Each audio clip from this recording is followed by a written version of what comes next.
একদিন এক ছোট ছেলে বাড়ি থেকে স্কুলে যাচ্ছিল। হাঁটতে হাঁটতে হঠাৎ সে রাস্তার পাশে একটা আপেলের বীজ দেখতে পেল।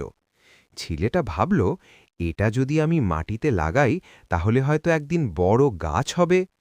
সে মাটিতে ছোট করে গর্ত করে বীজটা পুঁতে দিল। দিন যায়, সপ্তাহ যায়, ধীরে ধীরে একটা ছোট চারা গাছ গজিয়ে উঠল। কিন্তু একসময় ভীষণ গরম পড়ল। পানি না পেয়ে গাছটা শুকিয়ে যেতে লাগল। ঠিক তখনই একদিন একটা হাতি সেই পথ দিয়ে এলো।